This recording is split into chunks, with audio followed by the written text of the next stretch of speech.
Welcome to the NBA Coast to Coast podcast brought to you by thelines.com. Coming to you from the West Coast, Josh Lander, joined as always by Nate Weitzer on the East Coast.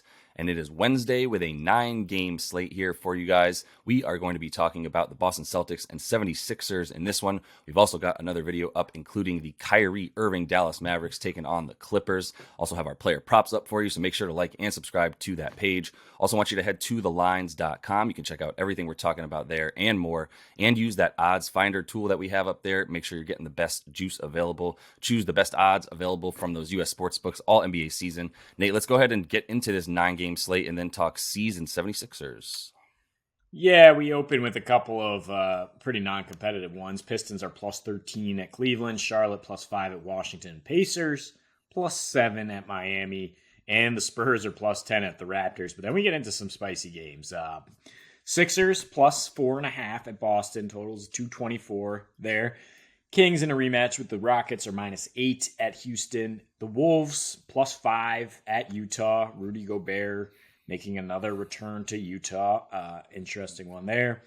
Then, as you mentioned, Kyrie's debut with Dallas. They're plus 8 at the Clippers. No Luka Doncic, so it should be all Kyrie's car to drive there. And then the Blazers are minus 2.5 at home against the Stephless Warriors in an intriguing nightcap there. Celtics Sixers, I remember doing this one before the season started for the opener and liking over, expecting the Sixers offense to just be much more efficient than it was the previous year, where they had a couple of really ugly games against Boston. And sure enough, Boston won and the game totaled 243. And we're in another exploitable spot here because Boston's offense has really sputtered in the last 7 without Marcus Smart, but been much more reliable at home still. The 4 at home in that span, scoring 118.5 versus 111 on the road, hitting 16.5 threes, getting over 27 free throw attempts per game in those 4. Because that's skewed by only 10 free throws in a blowout over Brooklyn. And Philly, on the other hand, they're getting 31 free throw attempts per game their last 4 against Boston, and that's with those low scoring slugfests. So the fact that Boston's the number 1 free throw defense recently is not that telling, because they still can't keep Embiid and Harden off the line, and Harden was the key why we liked over in that opener. He's going to come into the season in shape. Everybody was forecasting that. This is going to be a different James Harden, a Harden on a mission. He had 35, 8, and 7 on a 165 offensive rating in Boston. And Embiid, sputtered his way, but still good numbers, enough to keep that offense going. Both guys are playing extremely well since early January. Embiid's averaging 34 and 11, Harden 20 and 11. And the Sixers on 2 days rest here. They're again, it's exploitable because they've gone under in 3 of their last 4. Really ugly, low-scoring games. 2 against Magic, 1 against the Knicks that had a 90 pace. So of course it went under. Yeah. But off since Sunday, and they're 9-3 to the over when they have at least 2 days rest this year, because those 2 guys carry such a ridiculous load, right? It's obviously going to help them get a pep in their step if they get a little time off here. Over in 10 of their last 14 road games. They went over in 15 of 18 overall before that 4-game stretch. And while the road offense is not as impressive as at home, still scoring 117 per game. And you look recently in their last 3, 124 defensive rating on the road and scoring 121. So they mix in that ridiculous over at the Spurs, which we also called. And we can definitely see another high-scoring game from the Sixers, who can keep their foot on the gas with Maxey coming off the bench now. Celtics, we know, have plenty of depth off the bench. And really the key is the Sixers can't guard big guards, right? And what does Boston have? They have 2 gigantic wings and then big guards in Brogdon and White, who can also bully those guards. And both Jalen and Jason had 35 in the opener. Malcolm Brogdon had a great game off the bench. Do like his numbers here, his props tonight. So I think there'll be enough scoring, and I lean a little bit towards Boston because of that advantage in the backcourt. Interesting. Yeah.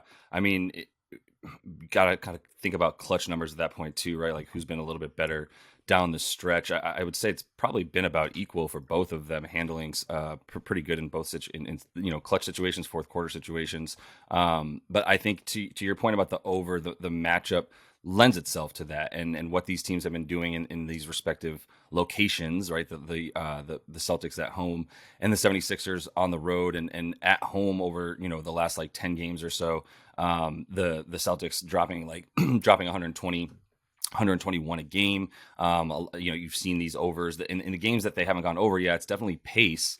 But when these teams have faced each other, like you said, specifically in Boston, the pace is at a decent spot for us to take points. The previous matchup in Boston before earlier this season wasn't even with James Harden, I don't believe, at that point. So there's still not much to garner from that, because at this point it is, I think the free throw attempts are a huge aspect of it, and 31 free throw attempts against the Celtics in their last 4 games for the 76ers, and even more, 33 of those came in Harden's first game at home against the Celtics. But I think that the Celtics, like you said, take what you will for the fact that they've been limiting free throws on the road or at home to over the last 10 to the tune of like second best in the league. We just haven't seen them do it against the 76ers team. And I think that lends itself to points as well. And then, yeah, 3-pointers. Are the Celtics going to be able to hit the 16 threes that they're making at home right now over the course of the last 10 games that they've played there as well? As far as limiting 3-pointers for the 76ers, they were really, really, really good, and they fell back a bit, honestly. There was a moment in time where they actually had like a month period where they were allowing a lot of threes. That's not the case anymore in their last 10 games as well. They've been limiting threes to the tune of like 10 a game. But the question is, are you going to be able to get in the way of guys like Tatum and Brown when they're shooting from there? Even Derek White, there's just more of them, more shooters than you can really, hope to handle, I think, right now for the way Boston's playing as well. So yeah, the only time that you see Boston go a little bit slower in pace at home is in a game like against Phoenix, which was a weird ass game that I don't even really want to talk about, that happened earlier this week. And then when other teams fail to come along because they're just blowing them out by 40. And I just don't think that's going to be the case. I think that there's only been a few games I can even see in their last 10 that they have failed to get to 223. So this is low because of I think a couple of the games that we've seen in years past before earlier this season, but that one is the best indicator of what I think you can expect in this one. Yeah, and you could expect more pace with Maxey leading that second unit, and with Philly continuing to struggle in transition defense, second worst transition D in the league, even worse on the road, and struggling to close down the stretch. I mean, they're fourth in fourth quarter defense on the season, but allowing 29 in their last 3 in the fourth, which is well towards the bottom. Also struggling limiting free throws, 28 free throw attempts allowed in their last 3, including 39 to your Knicks, and 56 paint points in their last 3. And I mean, I do expect them to turn it around with the defensive intensity after those numbers indicate. They've certainly not taken the last few opponents as seriously because this is a huge rivalry and they will be geared up against the Celtics. But I think overall the efficiency from both teams, that they're top 6 effective field goal percentage, even in these spots where they have a little bit of a dip, in terms of the Boston recently or Philly on the road, they're still a top 6 scoring team. They have an unstoppable pick and roll combination in the Sixers, and then the Celtics just incredible depth and the ability to create mismatches on the other end. That's why I think we get another over here. Yeah, and that's what the trends say. And, interestingly, everybody's bet this down for us, right? Like from 228.5 to 224.5, where you can find it right now, even 224 flat in some spots. But I guess, like we were saying, that could be due to some of the pace that we've seen the 76ers play, the slight unders that they've been hitting as of late. But the trends overall in the season are still that the Celtics are going over at home the second highest clip, and the Sixers still going over on the road 62.5% of the time. So I'm going to buy into that and buy into what I saw earlier this season when these teams matched up already. So that is all the time we have for you in this one. Make sure to like and subscribe to that page. Continue to follow along with us. Got a couple other game videos up for you, including those player props. So until we see you next, happy betting.